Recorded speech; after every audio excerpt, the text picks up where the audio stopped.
Hey y'all, hey. I am going to put on my glasses. I'm going to go ahead and start to share.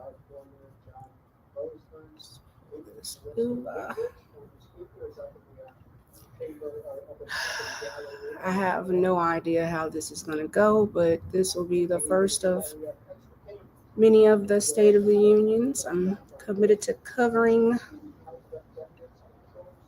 this man and also yep,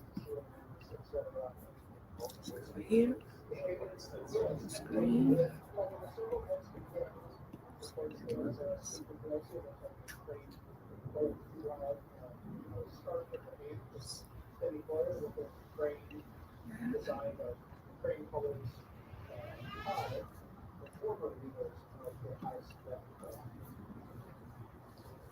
Hey Sean, hey CJ.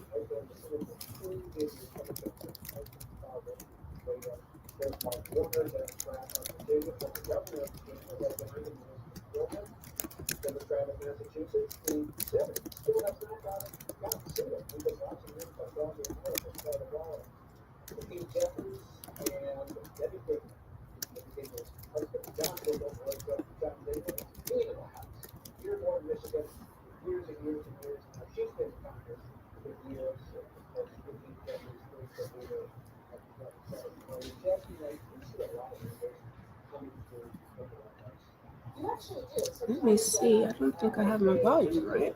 Let's look. There we go. To go do TV hits with various different networks and comes and talks to the press. He is very press friendly and very open to talking about the latest numbers that they've been able to accumulate through deportations, the fact that they would like more money from Congress to continue to do those wide scale deportations, something that we know that Trump is going to ask Congress for again today, really trying to not just get money for deportations, but get money for a larger border security. So we're gonna watch the C-SPAN because this is public, so you can't get a copyright. But we are gonna cover this, and then Roland Martin is doing a State of the Black Union, and the way that he described it um, was really interesting. They are saying that this is an economic crisis against Black people, and if you really think about it, these folks that thought DEI, they were really willing to sell themselves out, and Black people legitimately get less than 1% of the wealth. So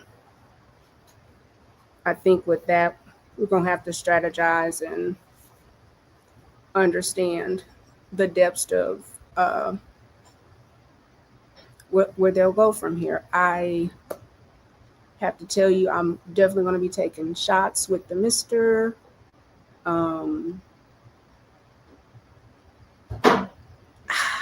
I am dedicated to covering these things because if I'm going to be stressed out and I'm going to watch it anyway, then I'll watch it so y'all don't have to. We're definitely going to do like a weekly wrap off to kind of see. I'd hate to say like, oh, I don't want to do this 5 days a week, but we know this man never turns the TV, the camera, none of it off. So we'll just play it by ear. But oh, JD Vance, his wife looks nice. She has a very interesting background. You know what? Her background is almost equivalent to Kamala. Both her parents are professors. She went to is she UCLA? She's a Cali girl. Went to UCLA, and she met him at Yale. I think there's a 7-year age difference between the two, but they've been married. I think they said since 2014, and then they have their 3 children, 2 boys and 1 girl. So he, which I find is absolutely hilarious if you understand, his mother had an addiction problem, which I think that might be why he's such a douche. But his grandmother raised him. And she, I guess, was a very iron, strong fist type of woman. So he did not see a really healthy relationship in a family until he married his wife. And I guess from being around them is where he's gotten his family values. But it's almost funny because her parents are immigrants, legit. So the dichotomy that these people are willing to like play with themselves. Now I'm finna tell y'all, I'm really finna watch and see what these Democrats do. Like, I'm really watching to see that, because if they sit up and act like this is just normal, to say, I ain't gonna be able to handle it.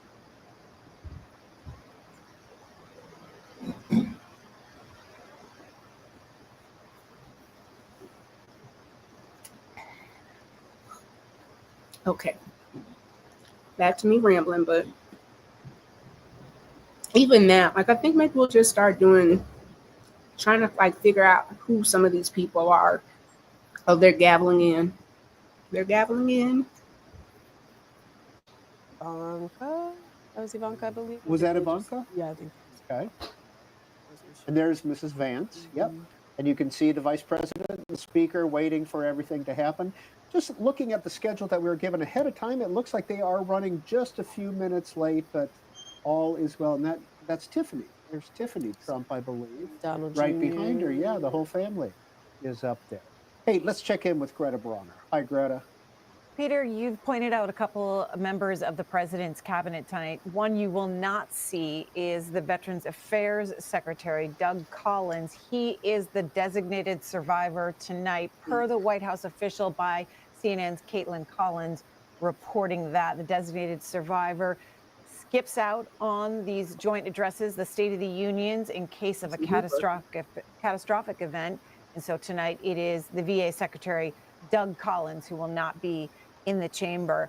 And then you were talking about those folks that line up on the center aisle. Billy House of Bloomberg noting that the great center aisle seat claimers of the past, Elliot Engel, the late Sheila Jackson Lee, Michelle Bachmann, they're not there tonight, but a new group has appeared to be already getting in place. This was hours ago at 4 p.m. Eastern time. They were getting in place along the center aisle, and that included Representative Anna Paulina Luna, Republican of Florida, other Republicans, Andy Ogles of Kentucky, Marjorie Taylor Greene of Georgia, and Congresswoman Miller Meeks of Iowa, all lining up on the Republican side on the center aisle hours before the speech in hopes that they get to shake the president's hand when he comes down the aisle. Jason, Dick, has this become more of a blown up event than it used to be? Or has this always been a lot of, razzmatazz? I think that it depends on how far back you want to go. Lyndon Johnson in 1966 moved the speech from the mid-afternoon to the evening, in order to catch a better audience. And that was 1966. He saw that television helped his predecessor, John F. Kennedy, get elected, and he wanted Lyndon Johnson. Members of the committee on the part of the House to escort the President of the United States into the chamber the following. The gentleman from Louisiana, Mr. Scalise. The gentleman from Minnesota, Mr. Emmer. The gentlewoman from Michigan, Mrs. McClain. The gentleman from North Carolina, Mr. Hudson. The gentleman from Pennsylvania, Mr. Reschenthaler. The gentleman from Utah, Mr. Moore. The gentlewoman from Indiana, Mrs. Houchin. The gentleman from Oklahoma, Mr. Hearn. The gentleman from New York, Mr. Jeffries. The gentlewoman from Massachusetts, Ms. Clark.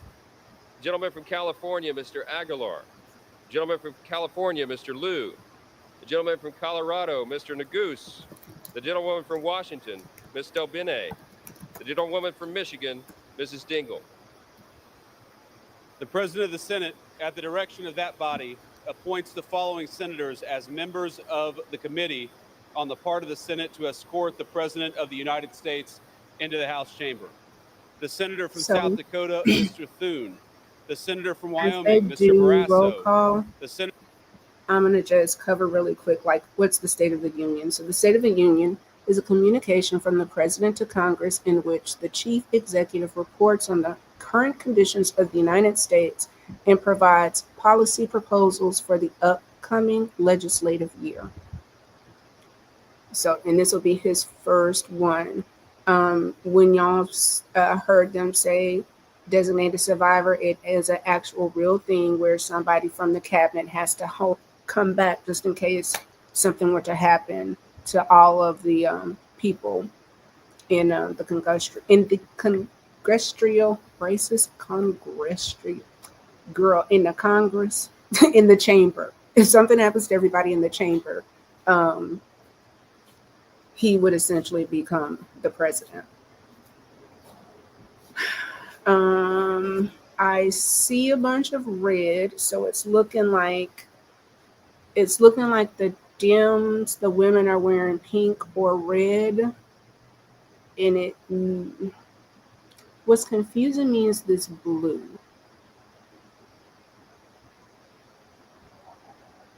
There's a vast, because it's looking like, okay, here he's coming in, so let's not be rude.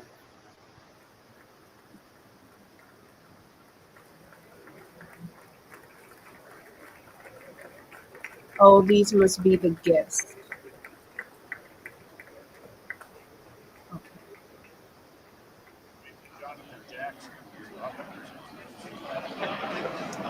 I do know that the Democrats,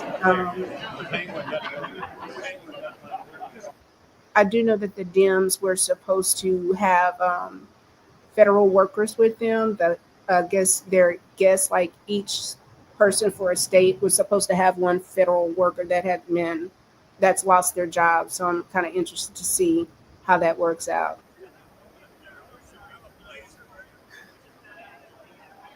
JD Vance got his eyeliner and his mascara on. And we're about 5-10 minutes away from the president entering the chamber Okay, and so 5 beginning minutes. his speech. Okay. So I'm gonna bring that back down. So let's talk about. We talked about what the State of the Union is, the designated survivor.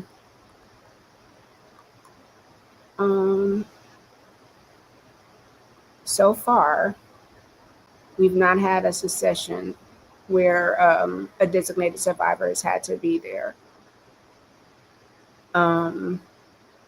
We can go and kind of listen and see what they're saying, but kind of interested as this is going on, we might as well kind of take a little look-see and see on Twitter. I'm wondering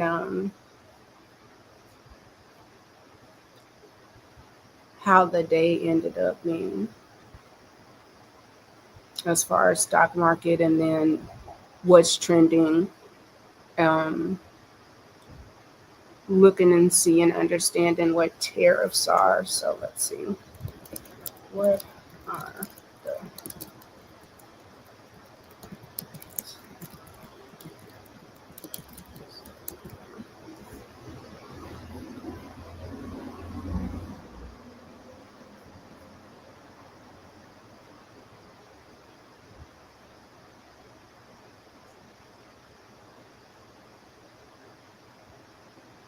No, it can't be 2%.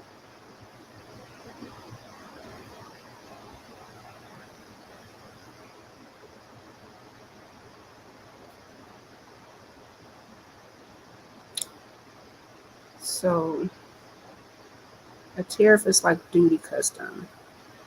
If you've ever traveled, you know how you go into like an international airport. If you're not a citizen, like if you want to buy liquor from the airport in Mexico, you can bring it back because of like a tariff, like a duty. Typically, it's still cheaper.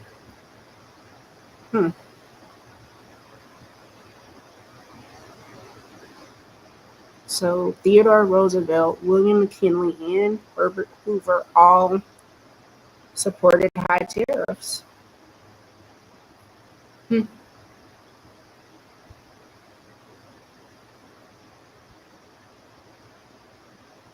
You're saying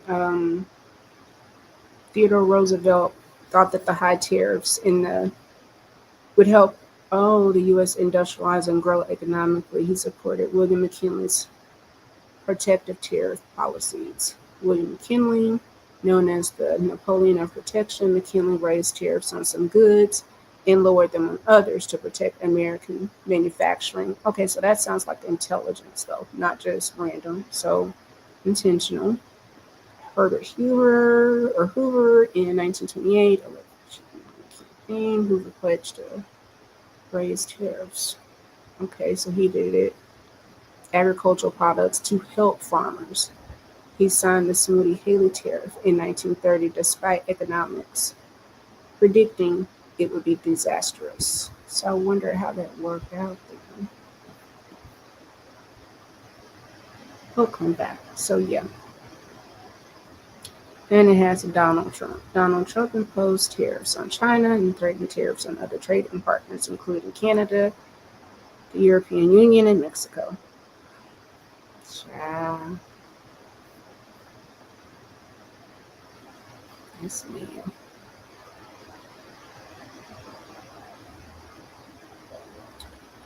I just wanted to show some love.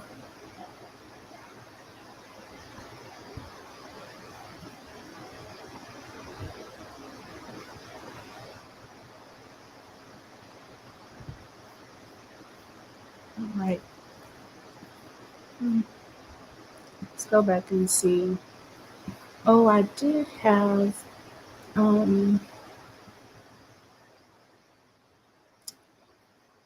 there are a couple of channels. There's a channel called Black Women in Media. I'm going to share this. They are going to have, if you see it, 24 hours marathon. We'll go ahead and go in here and like this.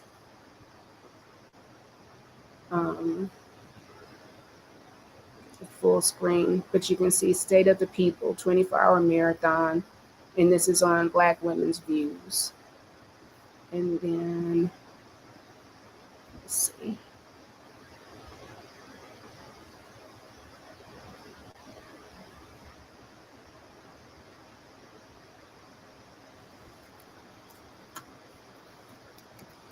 Just look and see if Roland left his last stream up, because if so, then we may cover that tomorrow, because again, the way that he put it and talked about the economic anger that these people have shown, and we're only getting 1%, is just absolutely nuts.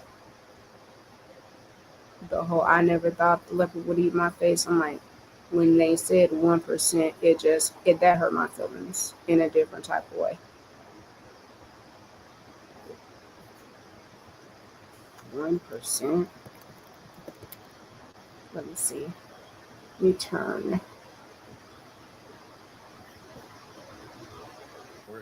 To keep this thing going. Also with Angela is Roy Wood Jr. We all know him as one of the most profound comedians and hosts of our time. I'll turn it over to them and I'll join them in a few minutes.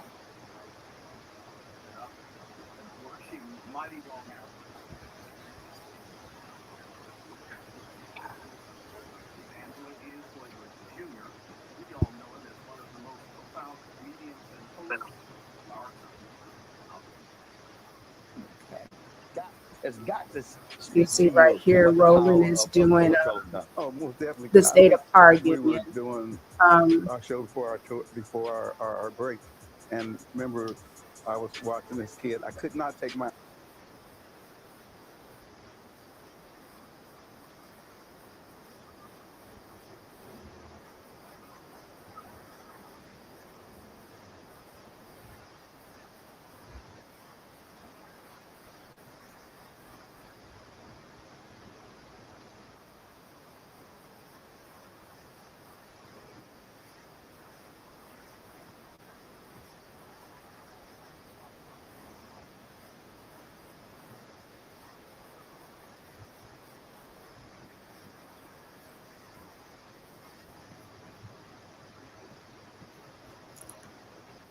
All right, I think Melania just walked in.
That's the one that,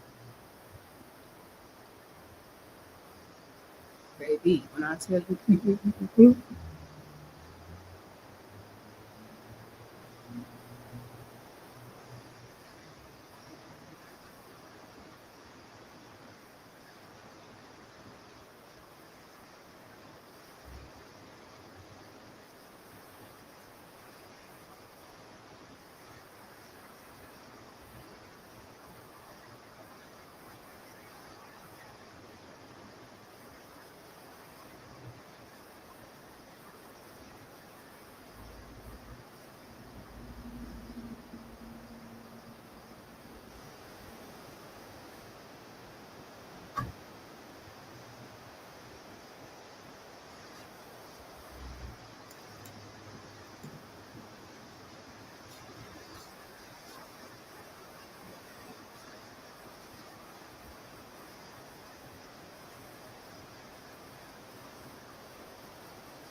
not the smartest. Oh, oops. This cabinet, if you know anything about politics, this cabinet is absolutely scary. I'm gonna see if I mute, if y'all can still hear the.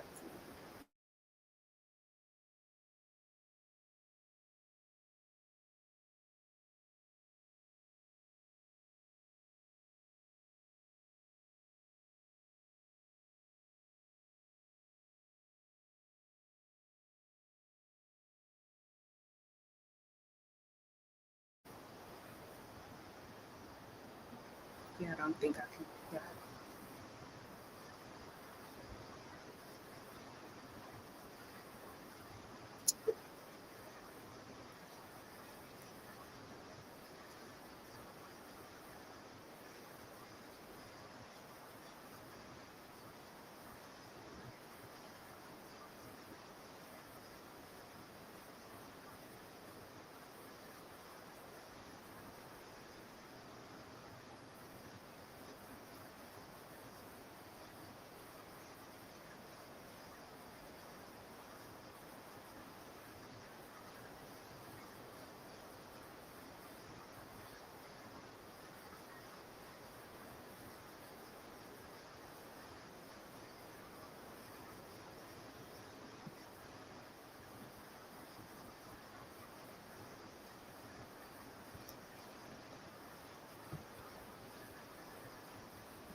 We got Don Lee.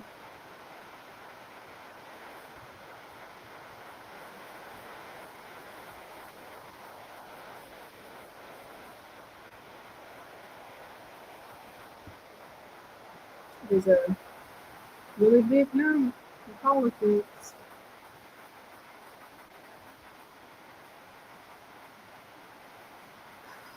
Y'all, I pray that he had this. I mean, instead of doing like, I really, really do not want to see this movie um, at the house. That's really,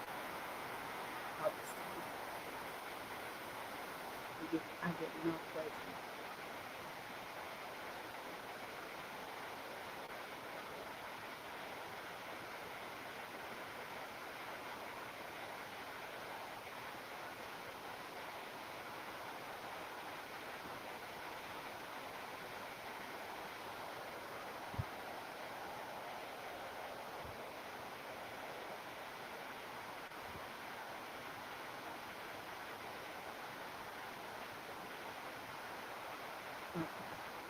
I'm sitting there like, I feel like I'm freezing. I didn't realize I had my seat on, so I need to do your job, do your job, do your job, do your job. Be on sex, be on sex, be on sex. She really got a hat on. That's so disrespectful. You're not supposed to have a hat on in the Chamber of Commerce. She's such a queen. She's such a queen.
So this is a Black Media. Her name is Reese. Reese is streaming it. Um, I see Reese Waters is, he's toggling back and forth like I am too. Look now, he's looking at where you have the state of Black Union. That is Roland Martin stream.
don't understand what is going on, but this is the Twitter feed.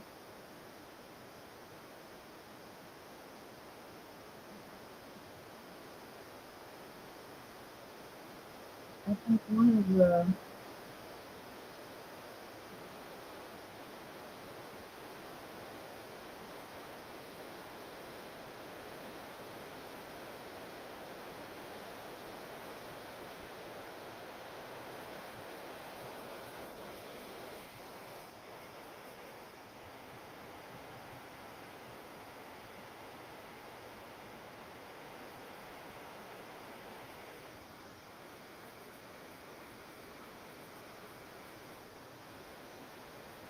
no.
They are saying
Shoot.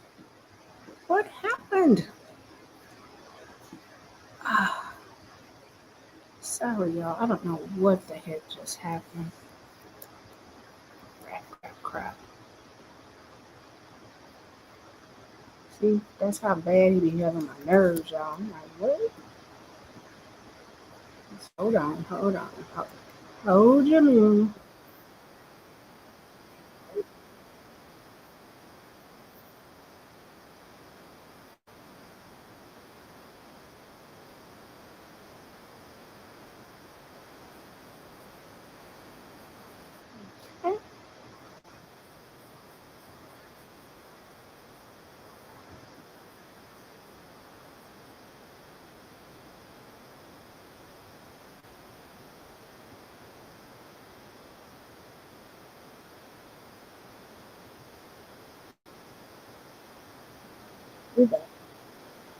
Set records on ending unnecessary rules and regulations like no other president had done before. We ordered all federal workers to return to the office. They will either show up for work in person or be removed from their job.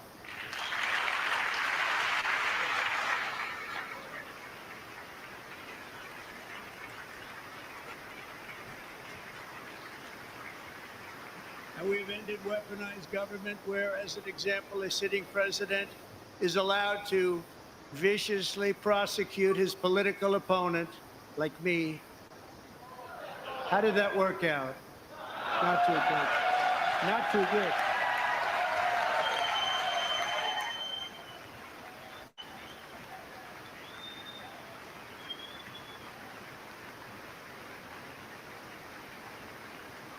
And I have stopped all government censorship and brought back free speech in America. It's back.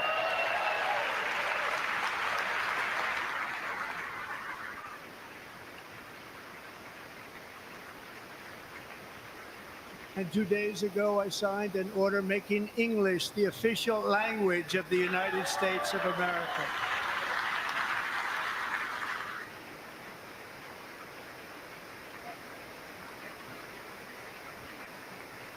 I renamed the Gulf of Mexico the Gulf of America.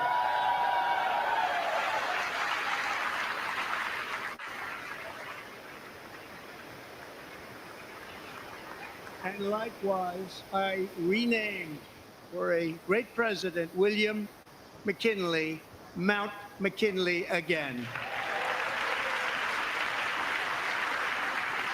Beautiful Alaska. I love Alaska.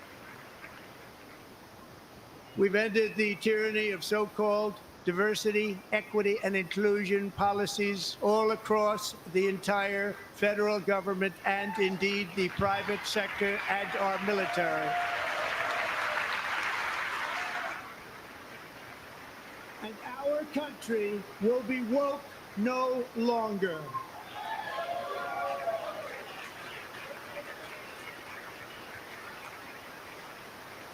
We believe that whether you are a doctor, an accountant, a lawyer, or an air traffic controller, you should be hired and promoted based on skill and competence, not race or gender. Very important.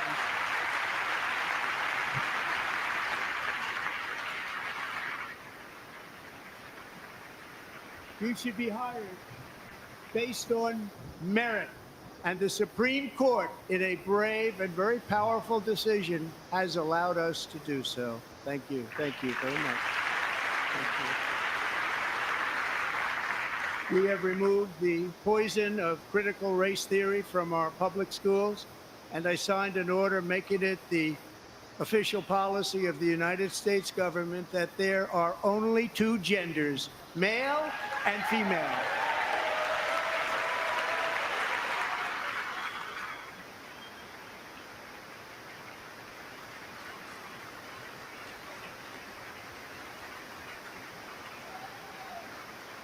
I also signed an executive order to ban men from playing in women's sports.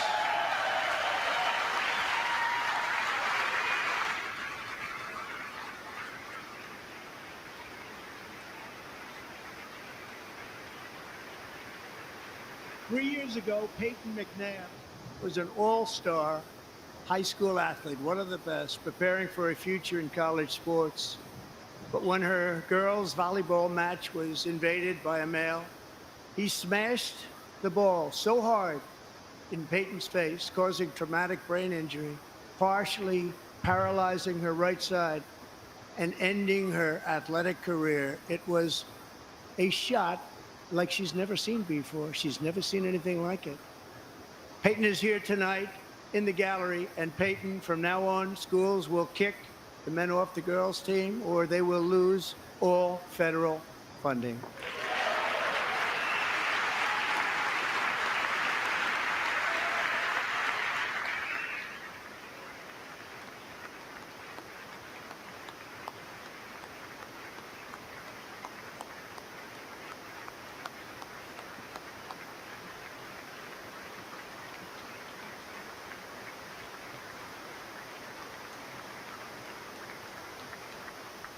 And if you really want to see numbers, just take a look at what happened in the women's boxing, weightlifting, track and field, swimming, or cycling, where a male recently finished a long-distance race 5 hours and 14 minutes ahead of a woman for a new record by 5 hours.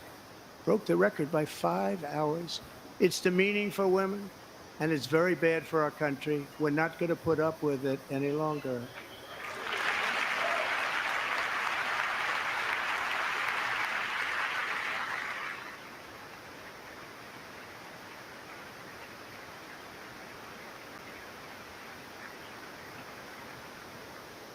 What I have just described is only a small fraction of the common sense revolution that is now, because of us, sweeping the entire world.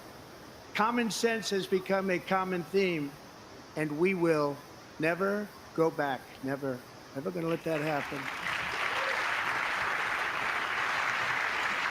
Among my very highest priorities is to rescue our economy and get dramatic and immediate relief to working families.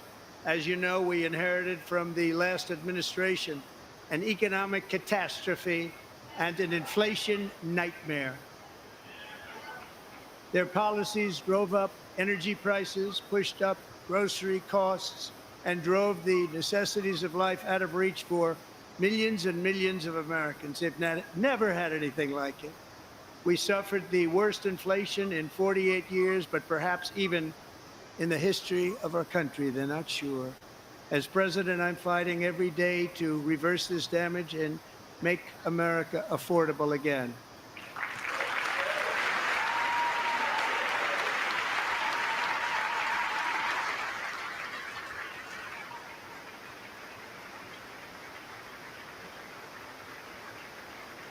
Joe Biden especially let the price of eggs get out of control. The egg price is out of control, and we're working hard to get it back down. Secretary, do a good job on that. You inherited a total mess from the previous administration. Do a good job.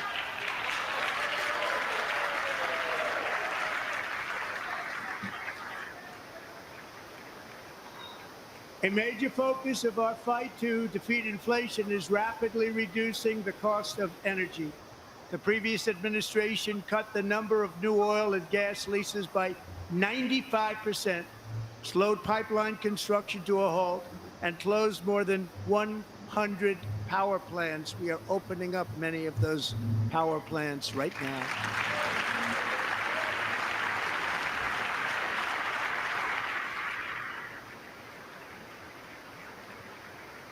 And frankly, we have never seen anything like it.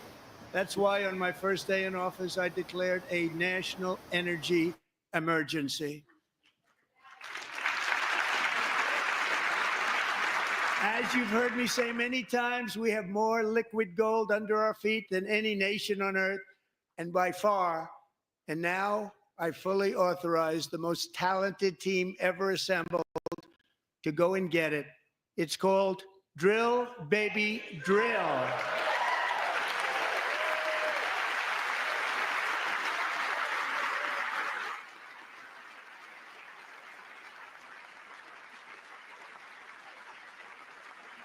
My administration is also working on a gigantic natural gas pipeline in Alaska, among the largest in the world, where Japan, South Korea, and other nations want to be our partner with investments of trillions of dollars each. There's never been anything like that one. It will be truly spectacular. It's all set to go. The permitting is gotten. And later this week, I will also take historic action to dramatically expand production of critical minerals and rare earths here in the USA.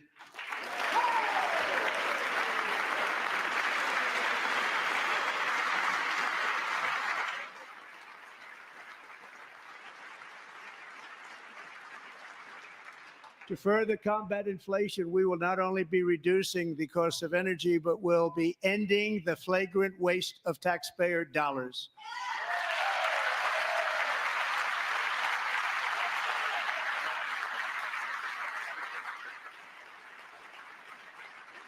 And to that end, I have created the brand new Department of Government Efficiency, DOGE. Perhaps you've heard of it. Perhaps.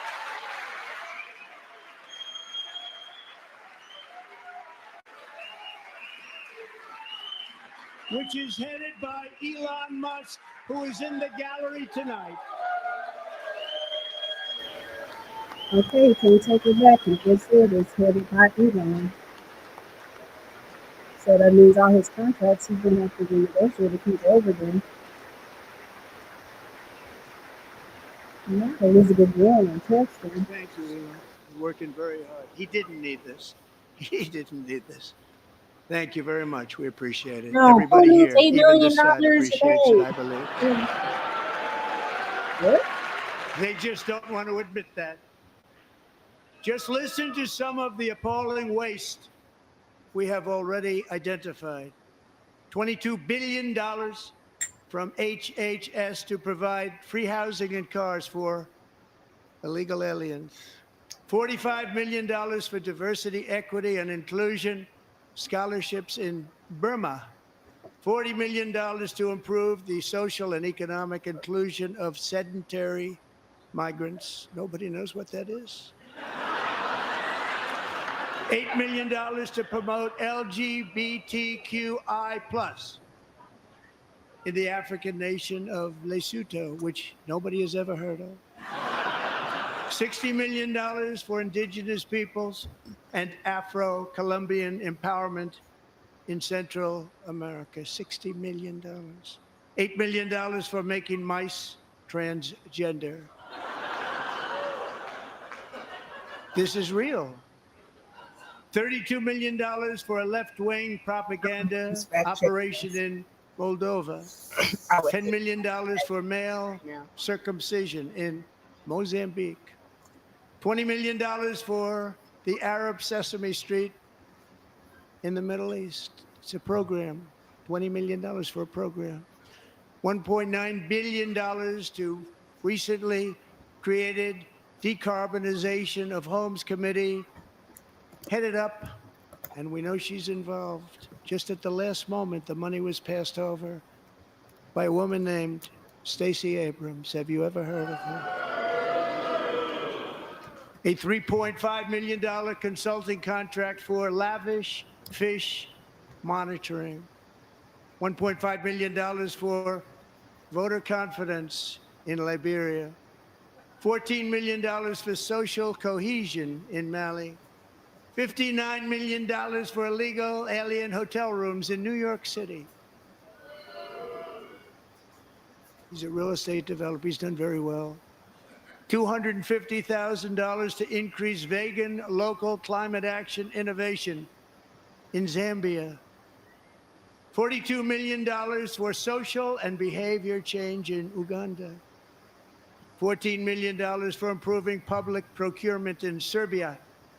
$47 million for improving learning outcomes in Asia. Asia's doing very well with learning. I don't know what we're doing. We should use it ourselves. And $101 million for DEI contracts at the Department of Education, the most ever paid, nothing even like it. Under the Trump administration, all of these scams And there are far worse, but I didn't think it was appropriate to talk about them. They're so bad. Many more have been found out and exposed and swiftly terminated by a group of very intelligent, mostly young people, headed up by Elon, and we appreciate it. We found hundreds of billions of dollars of fraud.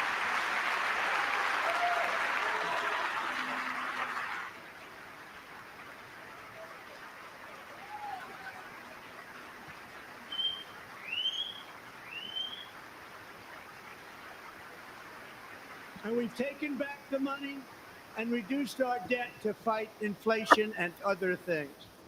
Taking back a lot of that money. We got it just in time. This is just the beginning. The Government Accountability Office, federal government office, has estimated annual fraud of over $500 billion in our nation, and we are working very hard to stop it. We're going to. We're also identifying shocking levels of incompetence and probable fraud in the Social Security program for our seniors, and that our seniors and people that we love rely on. Believe it or not, government databases list 4.7 million Social Security members from people aged 100 to 109 years old. It lists 3.6 million people from ages 110 to 119. I don't know any of them. I know some people that are rather elderly, but not quite that elderly. 3.47 million people from ages 120 to 129. 3.9 million people from ages 130 to 139. 3.5 million people from ages 140 to 149. And money is being paid to many of them. And we're searching right now. In fact, Pam, good luck. Good luck. You're going to find it. But a lot of money is paid out to people because it just keeps getting paid, and nobody does. And it really hurts Social Security and hurts our country. 1.3 million people from ages 150 to 159, and over 130,000 people, according to the Social Security databases, are age over 160 years old. We have a healthier country than I thought, Bobby.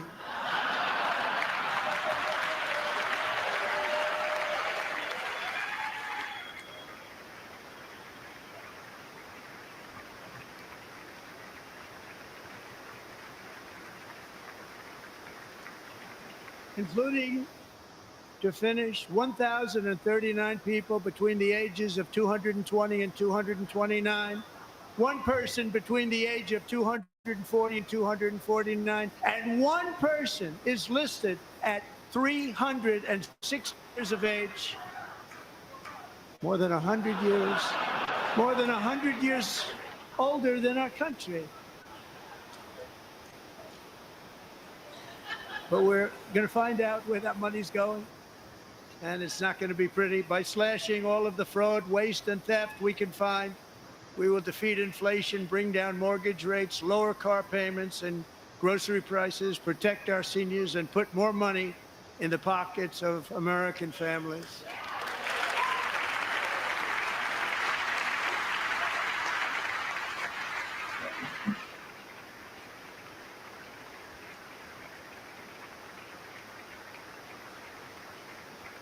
And today, interest rates took a beautiful drop, big, beautiful drop. It's about time.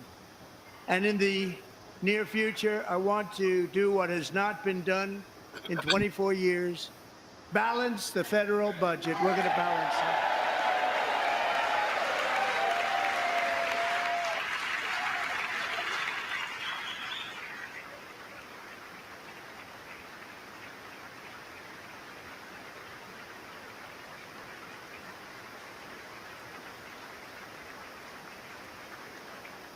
With that goal in mind, we have developed in great detail what we are calling the Gold Card, which goes on sale very, very soon For $5 million, we will allow the most successful job-creating people from all over the world to buy a path to U.S. citizenship. It's like the green card, but better and more sophisticated.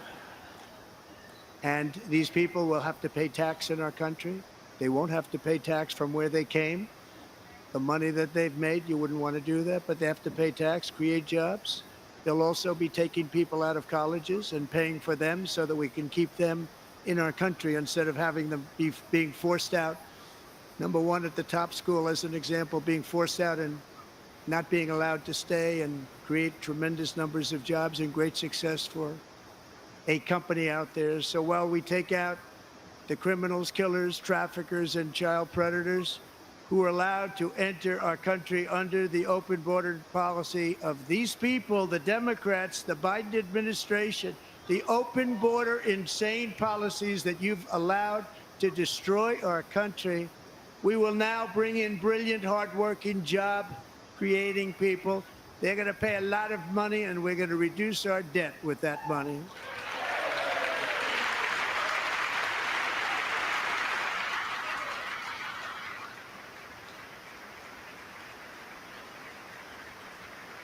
Americans have given us a mandate for bold and profound change.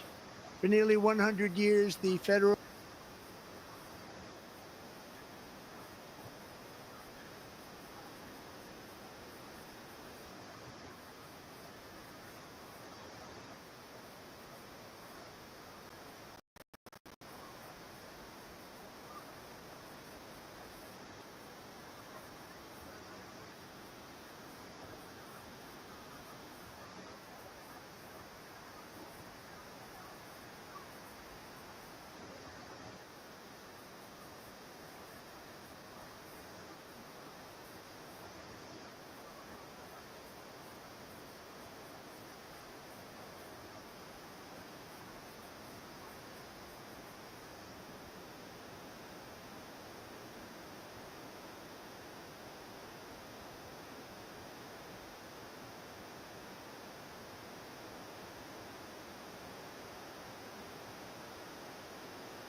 Is he serious?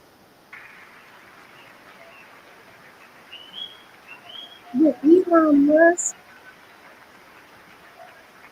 This man is paying people for. And the next phase of our plan to deliver the greatest economy in history is for this Congress to pass tax cuts for everybody. They're in there. They're waiting for you to vote.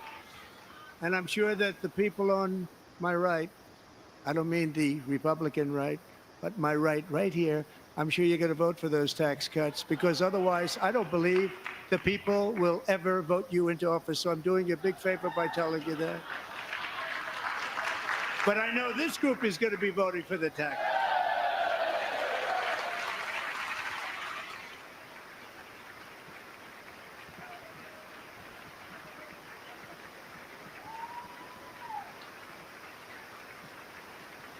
Thank you. It's a very, very big part of our plan. We had tremendous success in our first term with it. A very big part of our plan. We're seeking permanent income tax cuts all across the board.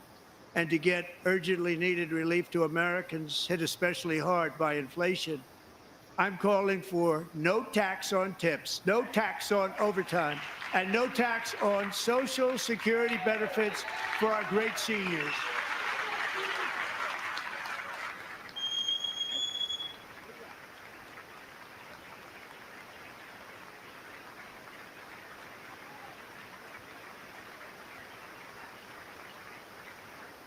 And I also want to make interest payments on car loans tax deductible, but only if the car is made in America.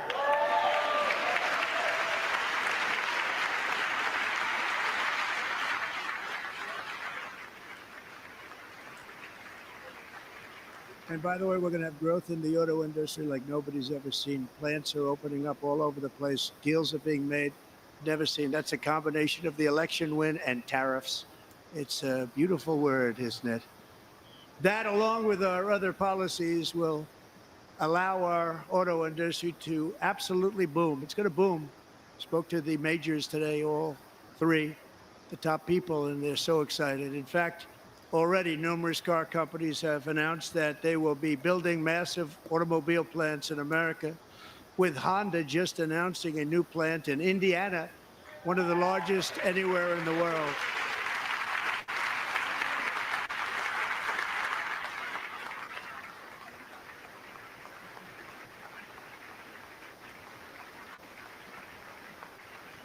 And this has taken place since our great victory on November 5th, a date which will hopefully go down as one of the most important in the history of our country.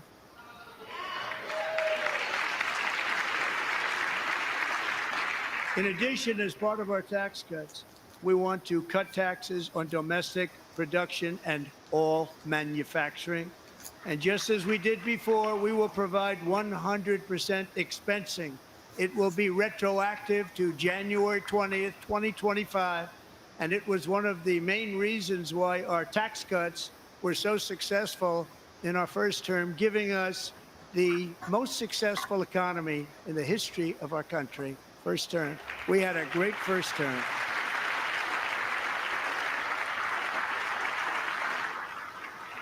If you don't make your product in America, however, under the Trump administration, you will pay a tariff, and in some cases, a rather large one.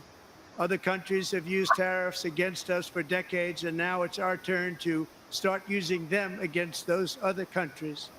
On average, the European Union, China, Brazil, India, Mexico, and Canada, have you heard of them?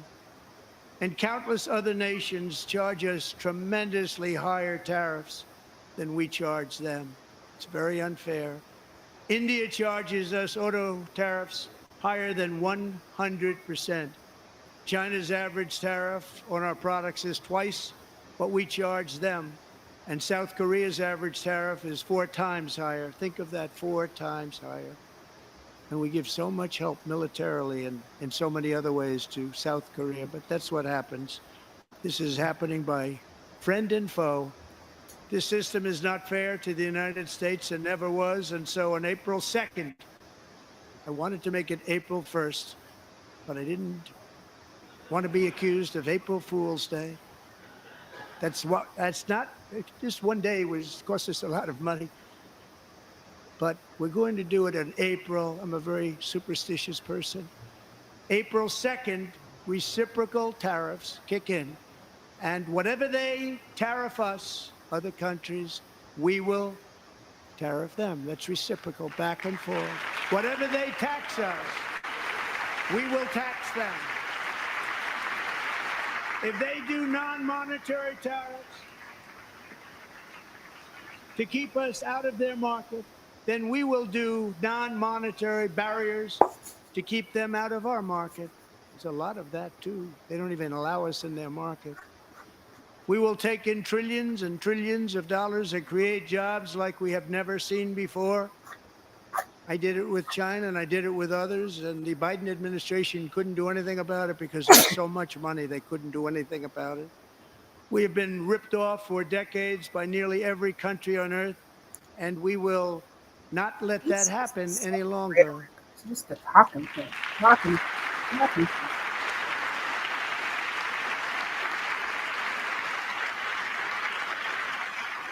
Much has been said over the last 3 months about Mexico and Canada, but we have very large deficits with both of them. But even more importantly, they've allowed fentanyl to come into our country at levels never seen before, killing hundreds of thousands of our citizens and many very young, beautiful people, destroying families.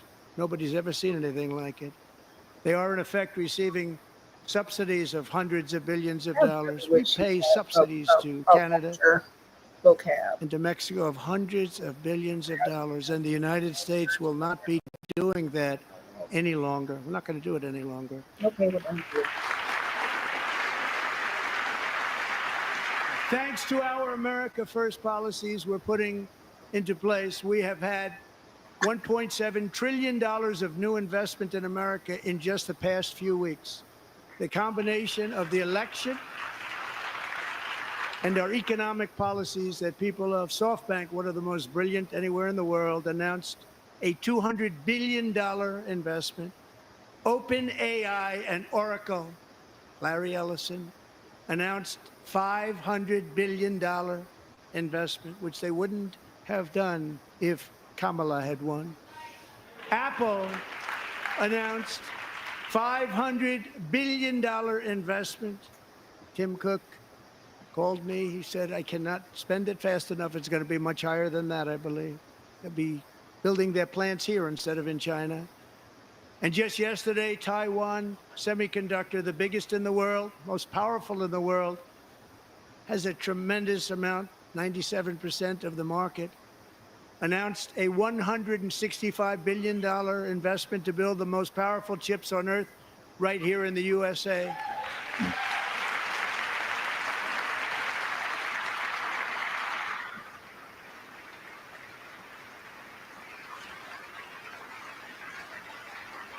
And we're not giving them any money. Your CHIPS Act is a horrible, horrible thing. We give hundreds of billions of dollars, and it doesn't mean a thing. They take our money and they don't spend it. All that meant to them, we're giving them no money. All that was important to them was they didn't want to pay the tariffs, so they came and they're building, and many other companies are coming. We don't have to give them money. We just want to protect our businesses and our people.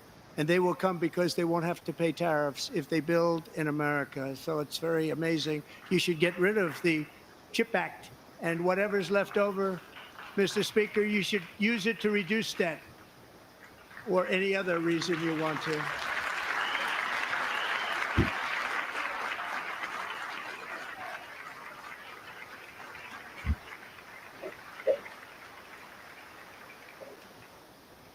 Our new trade policy will also be great for the American farmer. I love the farmer,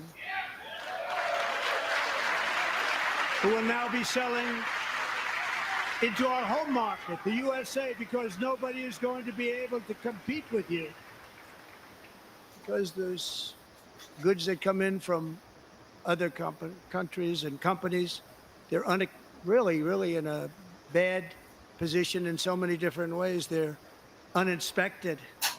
They may be very dirty and disgusting, and they come in and they pour in and they hurt our American farmers. The tariffs will go on agricultural product coming into America, and our farmers, starting on April 2nd, it may be a little bit of an adjustment period. We had that before when I made the deal with China, $50 billion of purchases, and I said, just bear with me, and they did. They did. Probably have to bear with me again, and this will be even better. That was great.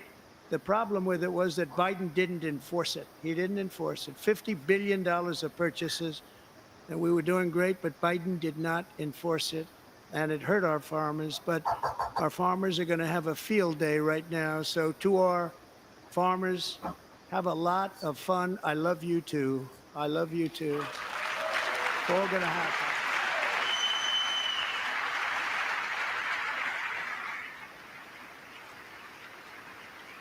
And I have also imposed a 25% tariff on foreign aluminum, copper, lumber, and steel, because if we don't have, as an example, steel and lots of other things, we don't have a military, and frankly, we just won't have a country very long.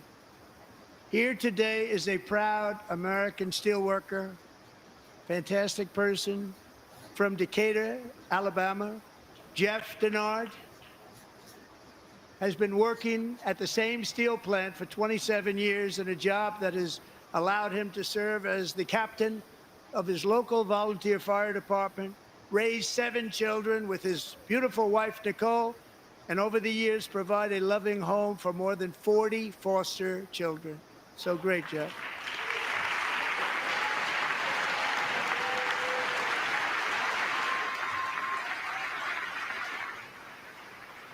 Thank you, Jeff.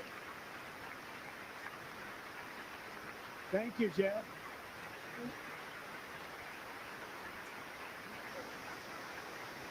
Stories like Jeff's remind us that tariffs are not just about protecting American jobs. They're about protecting the soul of our country. Tariffs are about making America rich again and making America great again, and it's happening, and it will happen rather quickly. There'll be a little disturbance, but we're okay with that. It won't be much. No, you're not. Oh. And look where Biden took us, very low, the lowest we've ever been. Jeff, I want to thank you very much. And I also want to recognize another person who has devoted herself to foster care community. She works so hard on it. A very loving person, our magnificent First Lady of the United States.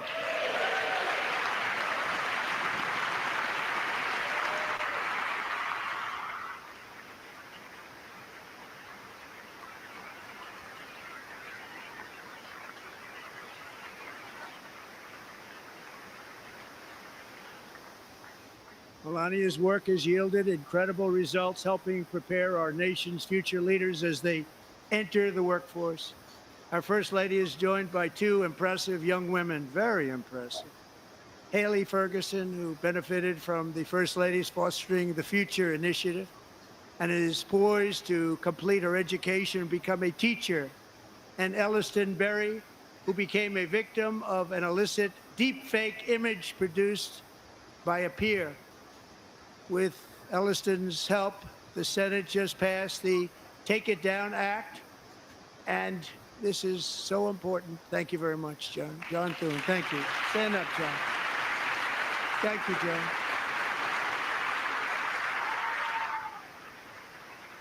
Thank you all very much.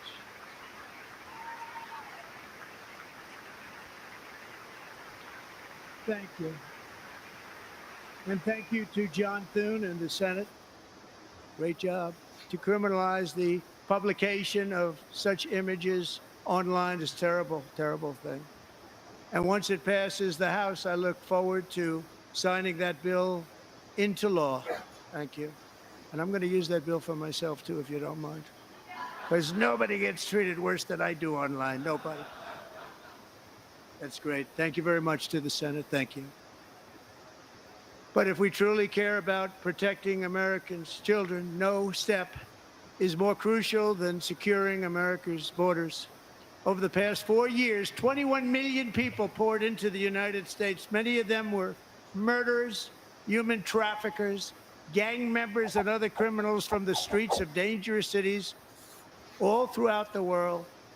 Because of Joe Biden's insane and very dangerous open border policies, they are now strongly embedded in our country, but we are getting them out and getting them out fast.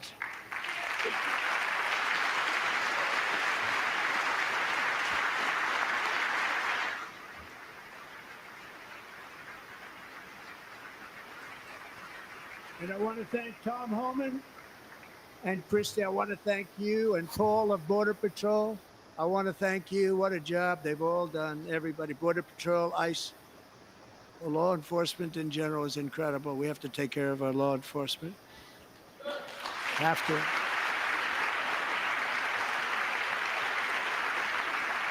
Last year,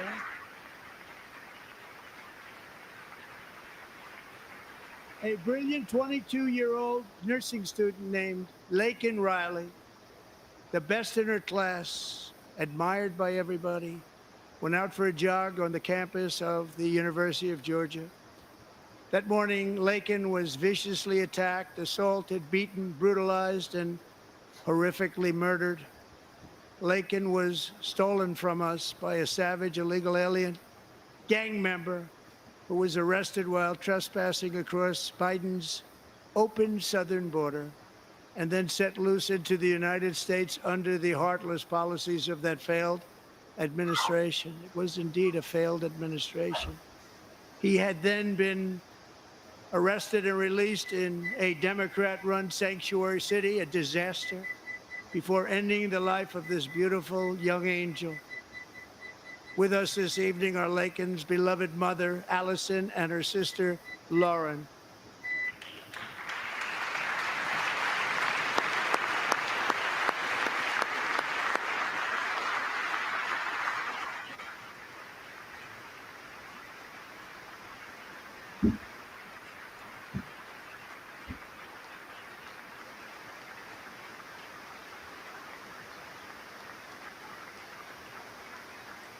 Last year, I told Laken's grieving parents that we would ensure their daughter would not have died in vain. That's why the very first bill I signed into law as your 47th president mandates the detention of all dangerous criminal aliens who threaten public safety. It's a very strong, powerful act.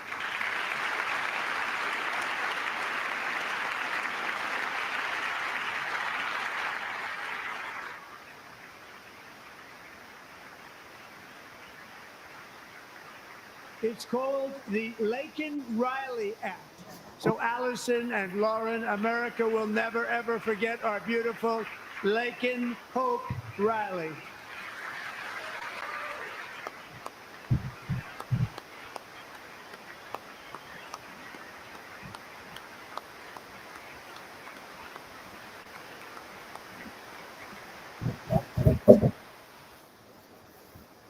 Thank you very much. Since taking office, my administration has launched the most sweeping border and immigration crackdown in American history, and we quickly achieved the lowest numbers of illegal border crossers ever recorded. Thank you.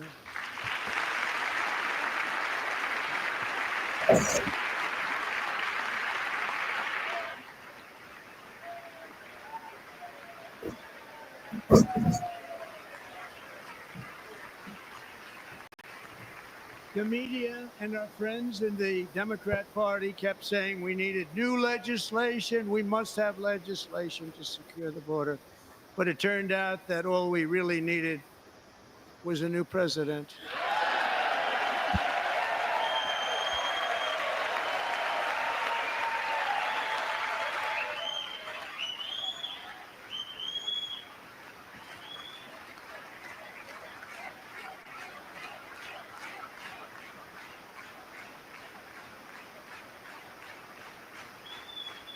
Thank you.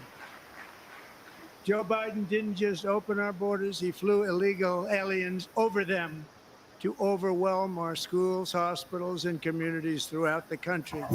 Entire towns like Aurora, Colorado, and Springfield, Ohio, buckled under the weight of the migrant occupation and corruption like nobody's ever seen before. Beautiful towns destroyed. Now, just as I promised in my inaugural address, we are achieving the great liberation of America.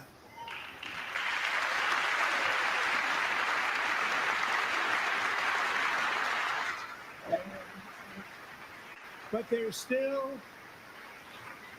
is much work to be done. Here tonight is a woman I have gotten to know, Alexis Nungari from Houston. Wonderful woman. Last June, Alexis's 12-year-old daughter, her precious Jocelyn, walked to a nearby convenience store.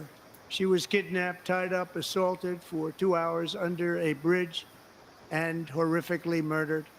Arrested and charged with this heinous crime are 2 illegal alien monsters from Venezuela, released into America by the last administration through their ridiculous open border. The death of this beautiful 12-year-old girl and the agony of her mother and family touched our entire nation greatly. Alexis, I promised that we would always remember your daughter, your magnificent daughter, and earlier tonight, I signed an order keeping my word to you. One thing I have learned about Jocelyn is that she loved animals so much. She loved nature. Across Galveston Bay, from where Jocelyn lived in Houston, you will find a magnificent national wildlife refuge, a pristine, peaceful, 34,000-acre sanctuary for all of God's creatures on the edge of the Gulf of America. Alexis, moments ago, I formally renamed that refuge in loving memory of your beautiful daughter, Jocelyn. So, Mr. Vice President, if you would, may I have the order?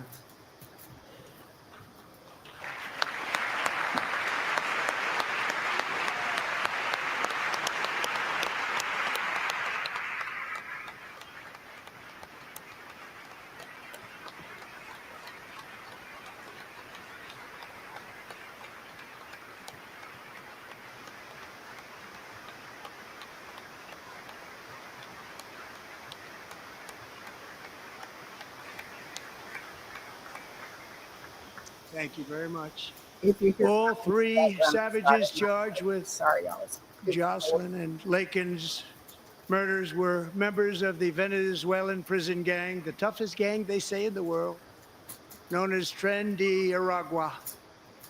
2 weeks ago, I officially designated this gang, along with MS-13 and the bloodthirsty Mexican drug cartels, as foreign terrorist organizations.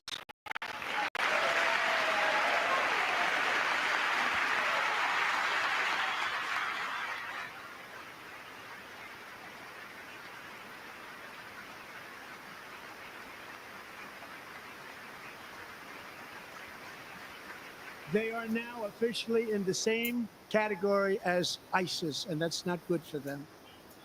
Countless thousands of these terrorists were welcomed into the U.S. by the Biden administration. But now every last one will be rounded up and forcibly removed from our country, or, if they're too dangerous, put in jails, standing trial in this country, because we don't want them to come back ever. With us this evening is a warrior on the front lines of that battle, Border Patrol Agent Roberto Ortiz. Great guy.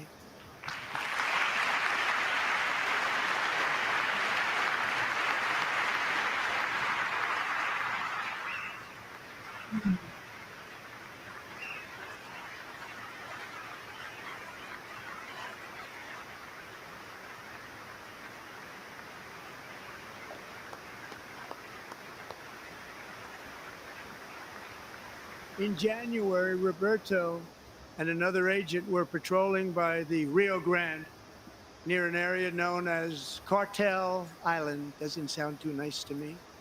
When heavily armed gunmen started shooting at them, Roberto saw that his partner was totally exposed, at great danger, and he leapt into action, returning fire and providing crucial seconds for his fellow agent to seek safety, just barely. I have some of the prints of that event, and it was not good.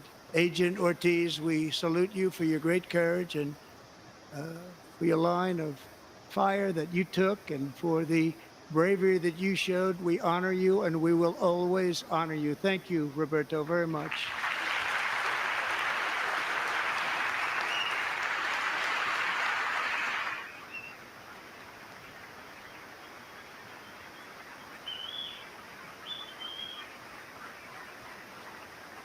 Thank you, Roberto. And I actually got to know him on my many calls to the border. He's a great gentleman. The territory to the immediate south of our border is now dominated entirely by criminal cartels that murder, rape, torture, and exercise total control. They have total control over a whole nation, posing a grave threat to our national security. The cartels are waging war on America, and it's time for America to wage war on the cartels, which we are doing.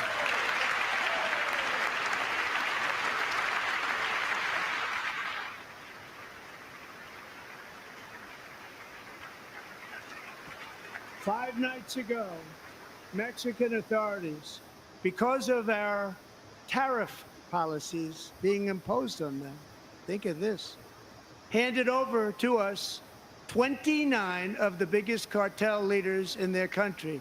That has never happened before. They want to make us happy. First time ever. But we need Mexico and Canada to do much more than they've done, and they have to stop the fentanyl and drugs pouring into the USA. They're going to stop it. I have sent Congress a detailed funding request laying out exactly how we will eliminate these threats to protect our homeland and complete the largest deportation operation in American history, larger even than current record holder President Dwight D. Eisenhower, a moderate man, but someone who believed very strongly in borders. Americans expect Congress to send me this funding without delay so I can sign it into law. So, Mr. Speaker, John Thune, both of you, I hope you're going to be able to do that, Mr. Speaker. Thank you. Mr. Leader, thank you. Thank you very much. And let's get it to me. I'll sign it so fast, you won't even believe it.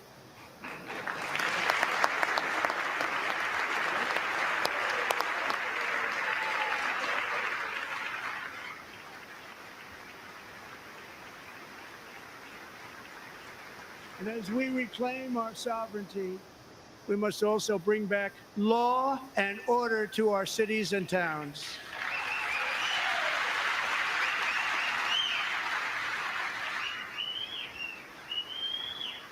In recent years, our justice system has been turned upside down by radical left lunatics.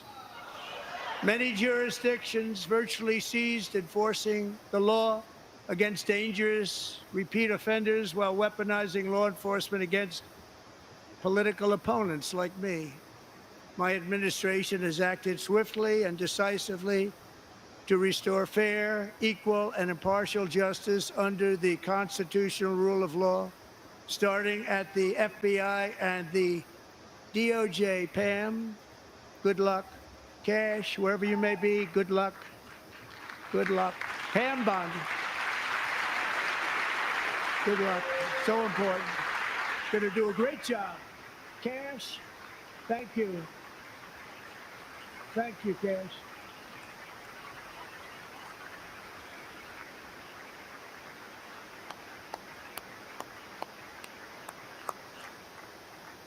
They've already started very strong. They're going to do a fantastic job. You're going to be very proud of them. We're also once again giving our police officers the support, protection, and respect they so dearly deserve. They have to get it.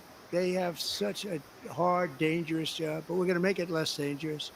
The problem is the bad guys don't respect the law, but they're starting to respect it, and they soon will respect it. This also includes our great fire departments throughout the country. Our firemen and women are unbelievable people, and we'll never forget them. And besides that, they voted for me in record numbers, so I have no choice.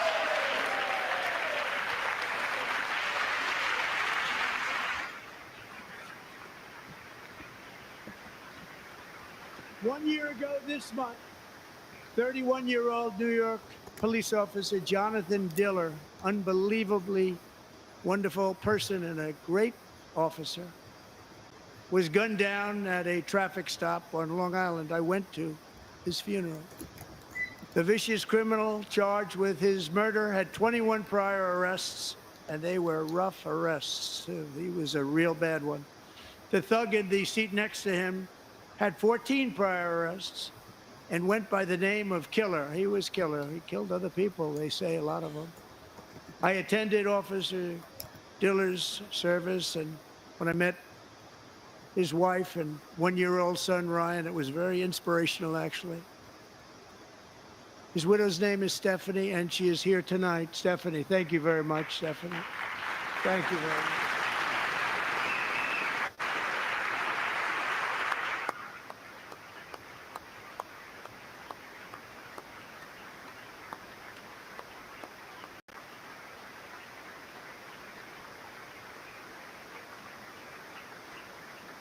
Stephanie, we're going to make sure that Ryan knows his dad was a true hero, New York's finest. And we're going to get these cold-blooded killers and repeat offenders off our streets, and we're going to do it fast. Got to stop it. They get out with 28 arrests. They push people into subway trains. They hit people over the head, back of the head with baseball bats. We got to get them out of here. I've already signed an executive order requiring a mandatory death penalty for anyone who murders a police officer. And tonight I'm asking Congress to pass that policy into permanent law.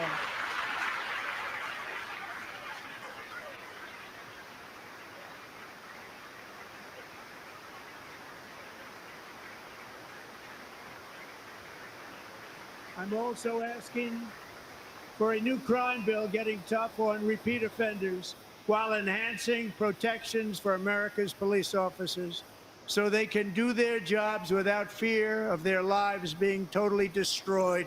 They don't want to be killed. We're not going to let them be killed.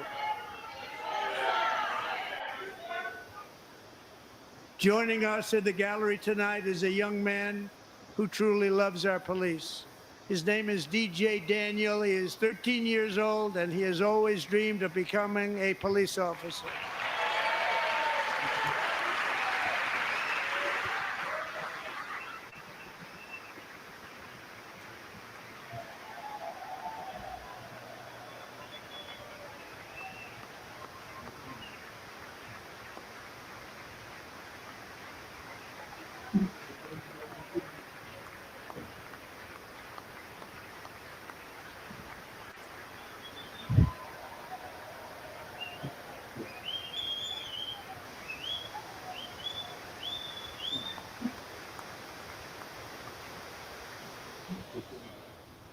But in 2018, DJ was diagnosed with brain cancer. The doctors gave him 5 months at most to live. That was more than 6 years ago.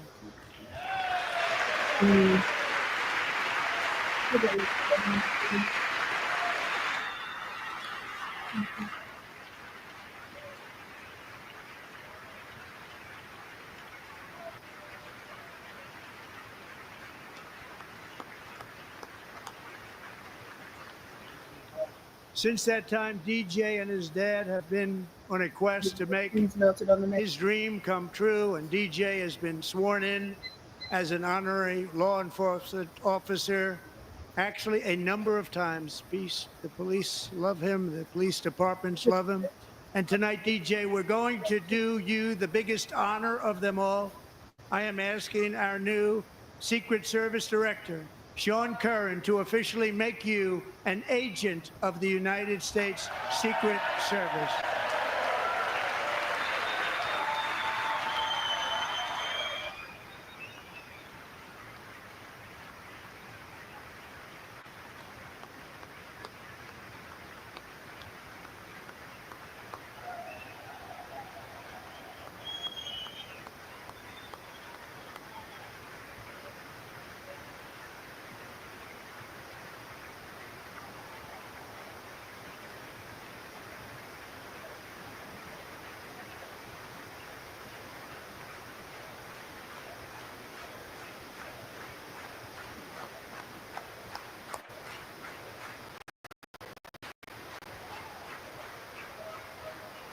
Thank you, DJ.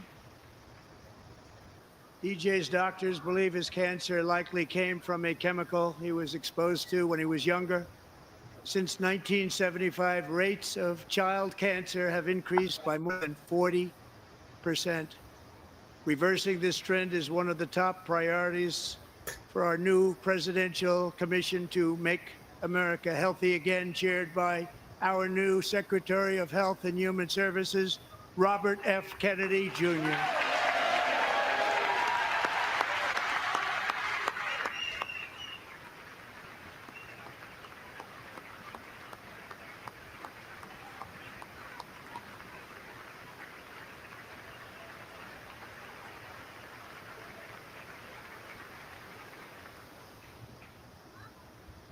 With the name Kennedy, you would have thought everybody over here would have been cheering. How quickly they forget.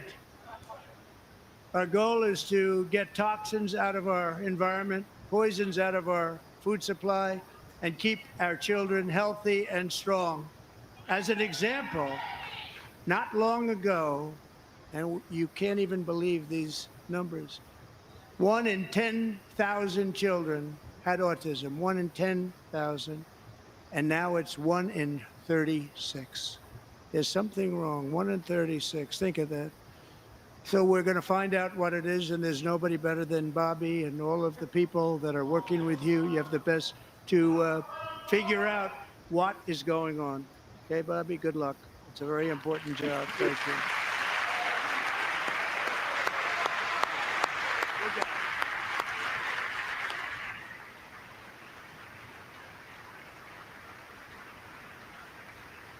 Thank you. My administration is also working to protect our children from toxic ideologies in our schools. A few years ago, January Littlejohn and her husband discovered that their daughter's school had secretly socially transitioned their 13-year-old little girl. Teachers and administrators conspired to deceive January and her husband while encouraging her daughter to use a new name and pronouns. They, them pronoun, actually, all without telling January, who is here tonight and is now a courageous advocate against this form of child abuse. January, thank you. Thank you. Thank you very much.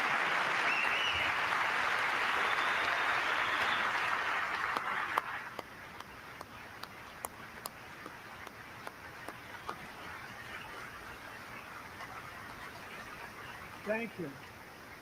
Stories like this are why, shortly after taking office, I signed an executive order banning public schools from indoctrinating our children with transgender ideology.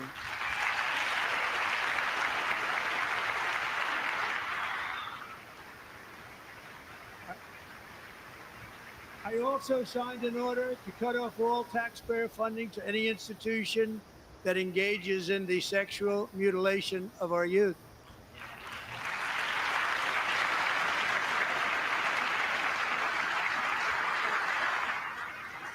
And now I want Congress to pass a bill permanently banning and criminalizing sex changes on children and forever ending the lie that any child is trapped in the wrong body. This is a big lie.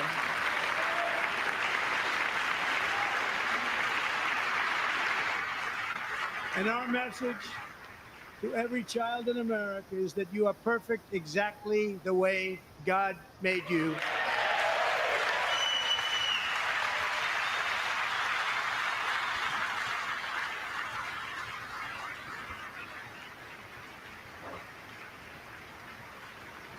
Because we're getting wokeness out of our schools and out of our military, and it's already out, and it's out of our society. We don't want it. Wokeness is trouble. Wokeness is bad. It's gone. It's gone. And we feel so much better for it, don't we? Don't we feel better? Our service members won't be activists and ideologues. They will be fighters and warriors. They will fight for our country. And Pete, congratulations. Secretary of Defense, congratulations.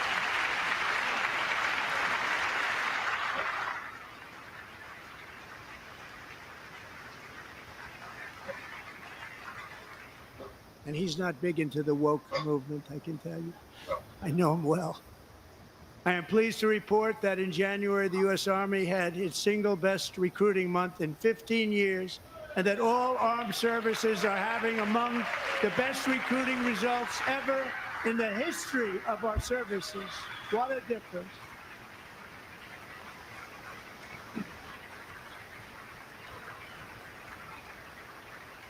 And you know, it was just a few months ago where the results were exactly the opposite. We couldn't recruit anywhere. We couldn't recruit.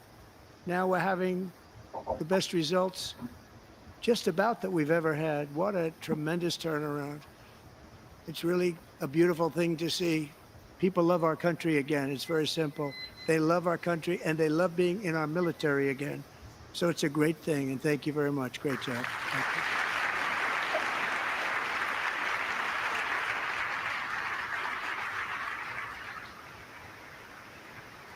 We're joined tonight by a young man, Jason Hartley, who knows the weight of that call of duty. Jason's father, grandfather, and great-grandfather all wore the uniform. Jason tragically lost his dad, who was also a Los Angeles County Sheriff's deputy when he was just a boy, and now he wants to carry on the family legacy of service. Jason is a senior in high school, a six-letter varsity athlete, a really good athlete, they say, a brilliant student with a 4.46, that's good, GPA. And his greatest dream is to attend the U.S. Military Academy at West Point.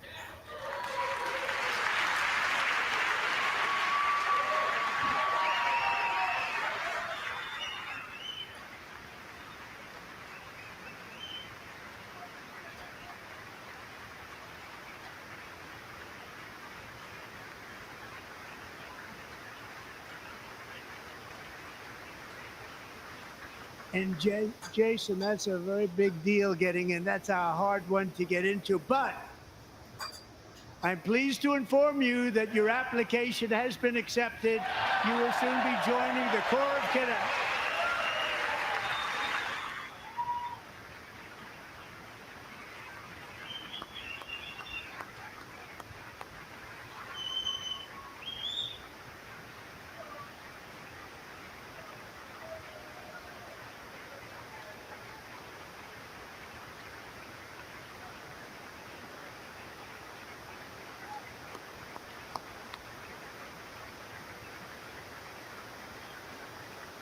Thank you. Jason. You're going to be on the long gray line, Jason. As Commander-in-Chief, my focus is on building the most powerful military of the future.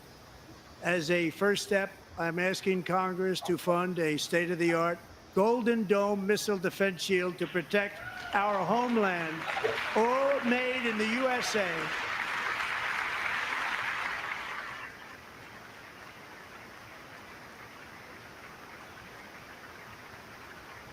And Ronald Reagan wanted to do it long ago, but the technology just wasn't there, not even close. But now we have the technology. It's incredible, actually.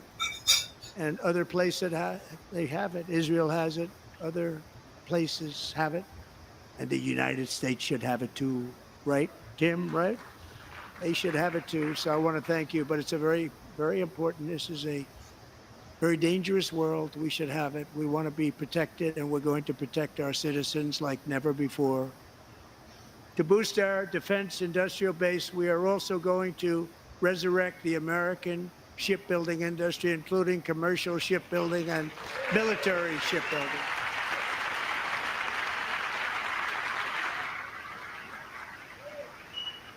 And for that purpose, I am announcing tonight that we will create a new Office of Shipbuilding in the White House and offer special tax incentives to bring this industry home to America where it belongs. We used to make so many ships.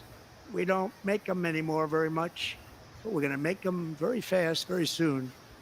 It will have a huge impact. To further enhance our national security, my administration will be reclaiming the Panama Canal, and we've already started doing it.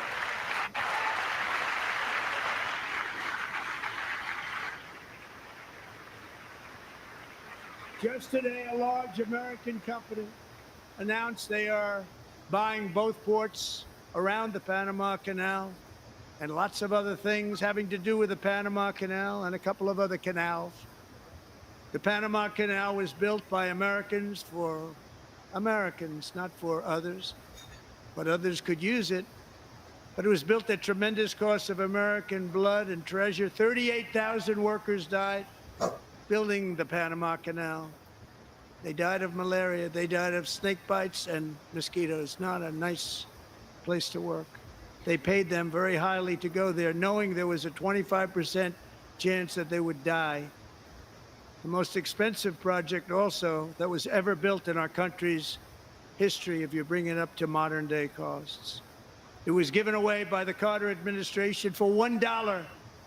But that agreement has been violated very severely. We didn't give it to China.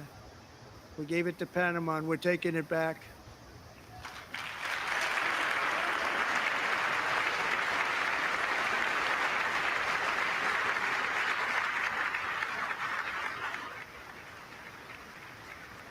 And we have Marco Rubio in charge. Good luck, Marco.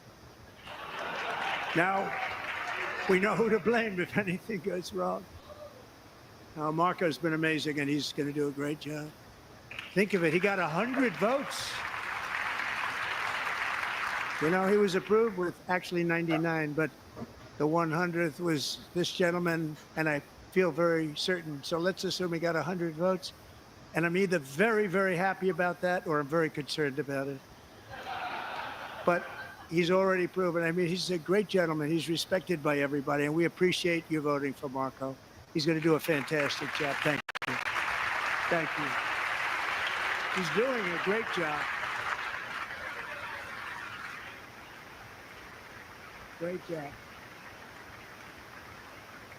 And I also have a message tonight for the incredible people of Greenland.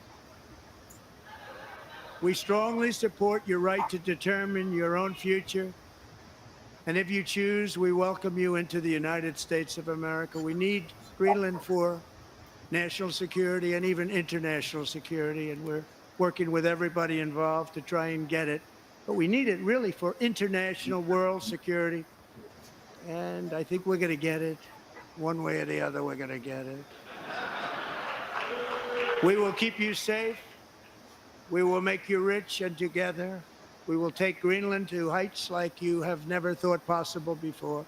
It's a very small population, but very, very large piece of land, and very, very important for military security. America is once again standing strong against the forces of radical Islamic terrorism. 3.5 years ago, ISIS terrorists killed 13 American service members and countless others in the Abbey Gate bombing during the disastrous and incompetent withdrawal from Afghanistan. Not that they were withdrawing, it was the way they withdrew. Perhaps the most embarrassing moment in the history of our country. Tonight, I am pleased to announce that we have just apprehended the top terrorist responsible for that atrocity, and he is right now on his way here to face the swift sword of American justice.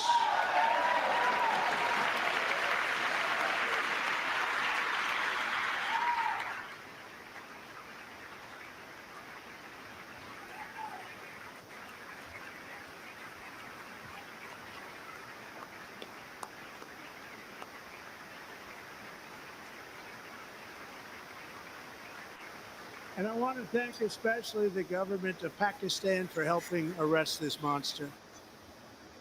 This was a very momentous day for those 13 families who I actually got to know very well, most of them, whose children were murdered, and the many people that were so badly, over 42 people, so badly injured on that fateful day in Afghanistan. What a horrible day.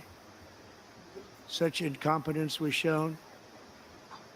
That when Putin saw what happened, I guess he said, wow, maybe this is my chance. That's how bad it was. Should have never happened. Grossly incompetent people. I spoke to many of the parents and loved ones, and they're all in our hearts tonight. Just spoke to them on the phone. We had a big call. Every one of them called, and everybody was on the line, and they did nothing but cry with happiness. They were very happy, as happy as you can be under those circumstances. Their child, brother, sister, son, daughter was killed for no reason whatsoever. In the Middle East, we're bringing back our hostages from Gaza. In my first term, we achieved one of the most groundbreaking peace agreements in generations, the Abraham Accords.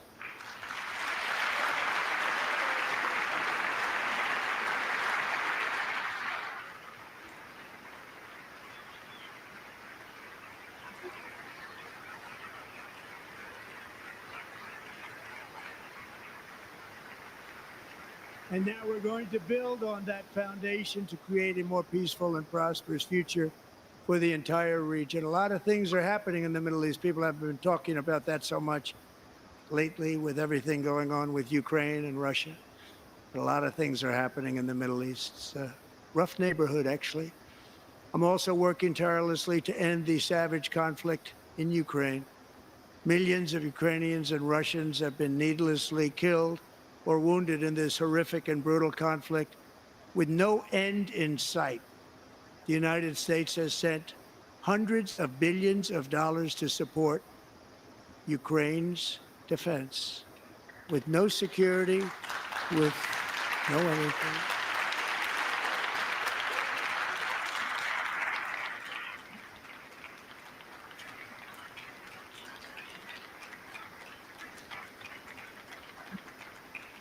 Do you want to keep it going for another 5 years? No. Yeah, you would say Pocahontas says yes. No.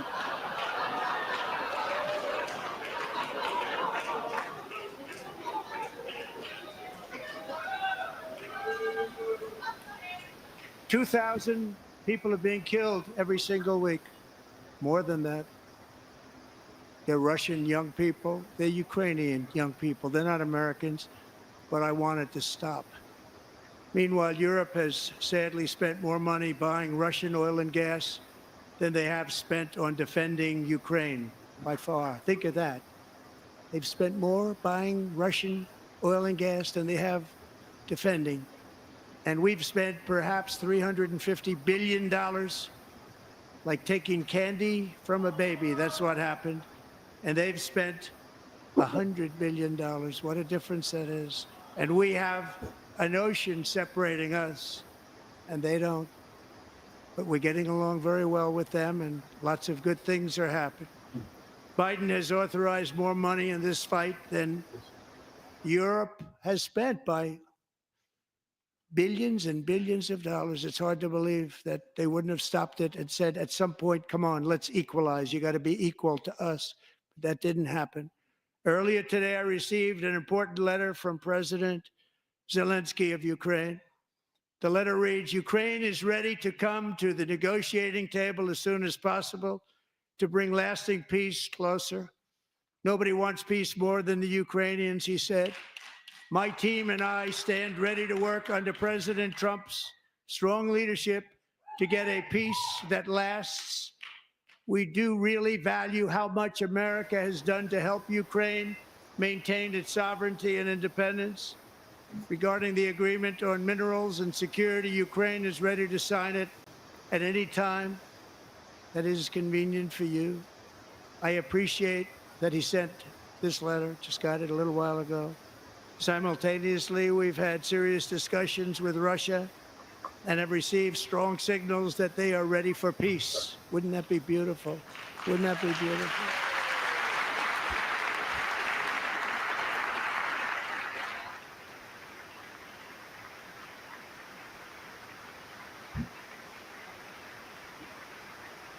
Wouldn't that be beautiful?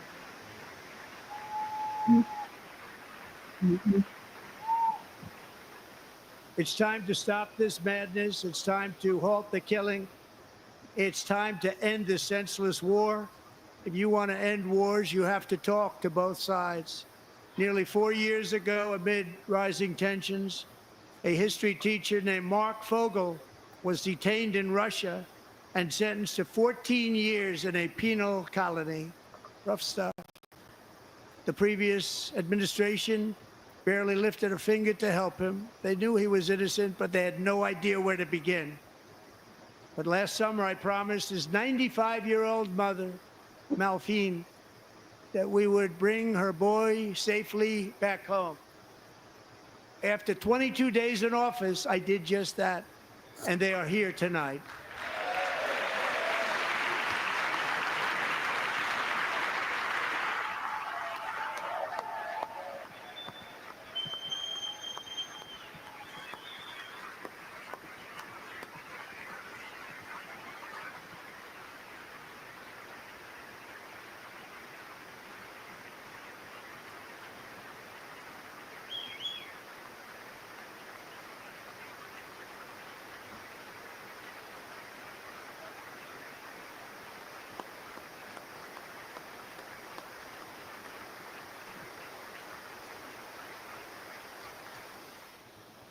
To Mark and his great mom, we are delighted to have you safe and sound and with us.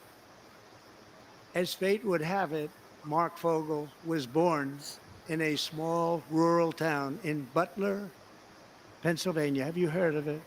Where his mother has lived for the past 78 years. I just happened to go there last July 13th for a rally. That was not pleasant. And that is where I met his beautiful mom right before I walked onto that stage. And I told her I would not forget what she said about her son. And I never did I? Never forgot.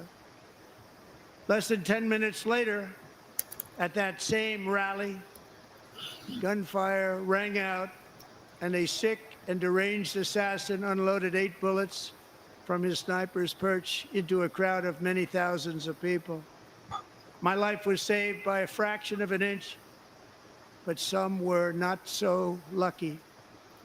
Corey Comparator was a firefighter, a veteran, a Christian, a husband, a devoted father, and above all, a protector. When the sound of gunshots pierced the air, it was a horrible sound. Corey knew instantly what it was and what to do. He threw himself on top of his wife and daughters and shielded them from the bullets with his own body. Corey was hit really hard. You know the story from there. He sacrificed his life to save theirs. 2 others, very fine people, were also seriously hit. But thankfully, with the help of 2 great country doctors. We thought they were gone and they were saved. So those doctors had great talent. We're joined by Corey's wife, Helen, who was his high school sweetheart, and their two beloved daughters, Allison and Kaylee. Thank you.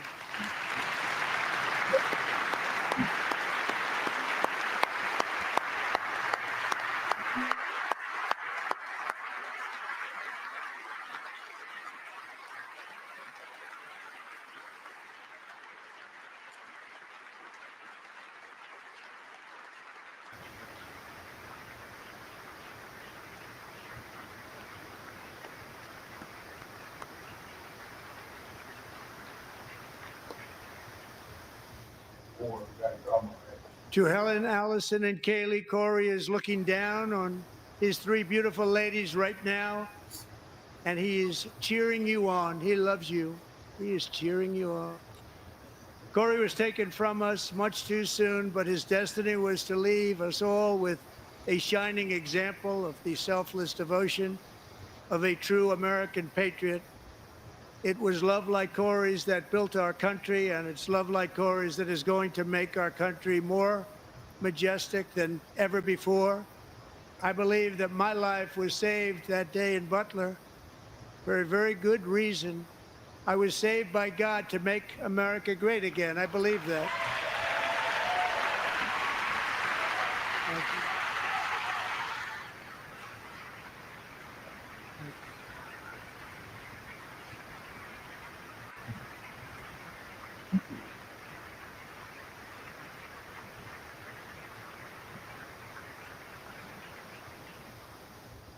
Thank you very much. From the patriots of Lexington and Concord to the heroes of Gettysburg and Normandy, from the warriors who crossed the Delaware to the trailblazers who climbed the Rockies, and from the legends who soared at Kitty Hawk to the astronauts who touched the moon, Americans have always been the people who defied all odds, transcended all dangers, made the most extraordinary sacrifices, and did whatever it took to defend our children, our country, and our freedom.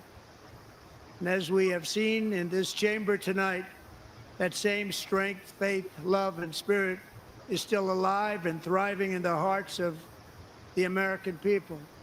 Despite the best efforts of those who would try to censor us, silence us, break us, destroy us, Americans are today a proud, free, sovereign, and independent nation that will always be free, and we will fight for it till death. We will never let anything happen to our beloved country, because we are a country of doers, dreamers, fighters, and survivors. Our ancestors crossed a vast ocean, strode into the unknown wilderness, and carved their fortunes from the rock and soil of a perilous and very dangerous frontier. They chased our destiny across a boundless continent. They built the railroads, laid the highways, and graced the world with American marvels like the Empire State Building, the mighty Hoover Dam, and the towering Golden Gate Bridge. They lit the world with electricity, broke free of the force of gravity, fired up the engines of American industry, vanquished the communists, fascists, and Marxists all over the world, and gave us countless modern wonders sculptured out of iron, glass, and steel. We stand on the shoulders of these pioneers who won and built the modern age. These workers who poured their sweat into the skylines of our cities. These warriors who shed their blood on fields of battle and gave everything they had for our rights and for our freedom. Now it is our time to take up the righteous cause of American liberty. And it is our turn to take America's destiny into our own hands and begin the most thrilling days in the history of our country. This will be our greatest era. With God's help, over the next 4 years, we are going to lead this nation even higher, and we are going to forge the freest, most advanced, most dynamic, and most dominant civilization ever to exist on the face of this earth. We are going to create highest quality of life, build the safest and wealthiest and healthiest and most vital communities anywhere in the world.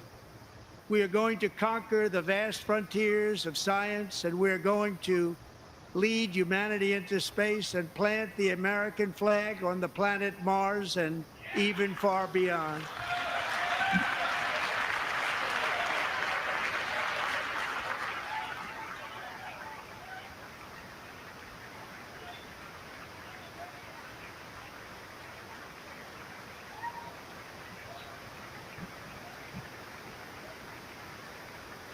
And through it all, we are going to rediscover the unstoppable power of the American spirit. And we are going to renew unlimited promise of the American dream. Every single day, we will stand up and we will fight, fight, fight for the country our citizens believe in and for the country our people deserve.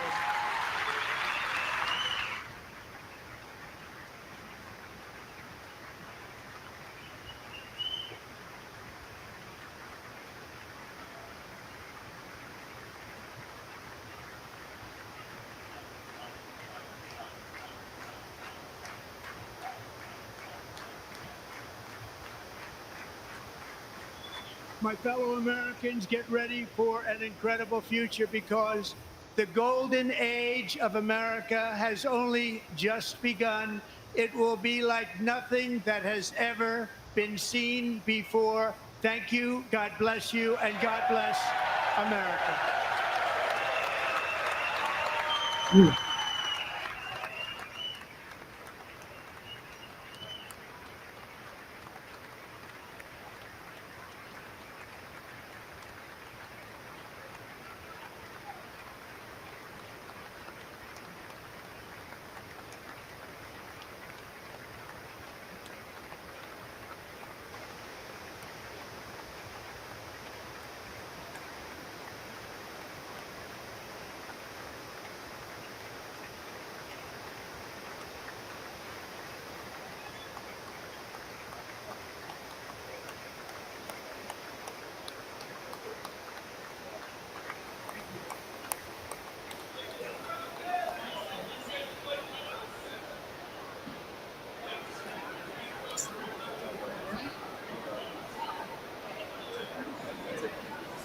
Thank you very much. Great job.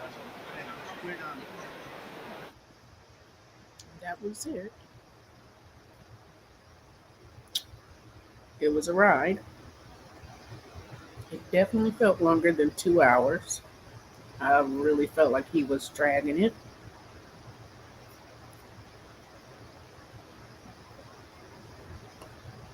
I feel like it was very divisive.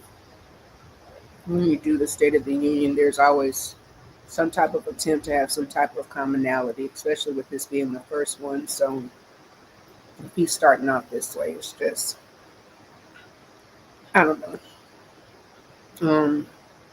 We'll probably rewatch it. My immediate thoughts are, I wish I could say more of the same, but I think he is aggressively pushing on some agendas. I think he is fine with things being divisive. And I guess I want to see how his constituents respond to this. So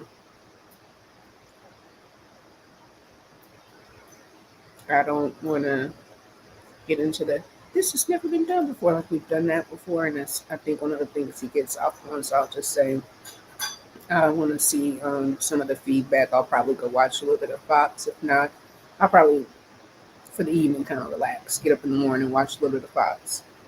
MSNBC, I'll check Twitter. And what I'll do is I'll come up and do this again as I'm watching different things. I'll just start a live. Let's just kind of see where we're going, and also see how the market responds to the tariff. So thank you for joining. This was the first of many events we will have together. We're going to do this together and grow our community. We're going to be a safe space, but we're also going to be informed citizens. So Thank you for being here with me at Topocracy. Do the YouTube things, like, comment, subscribe, share. Let's grow. Let's do something special here, because I know that that's what's the mission. So we'll see you next time.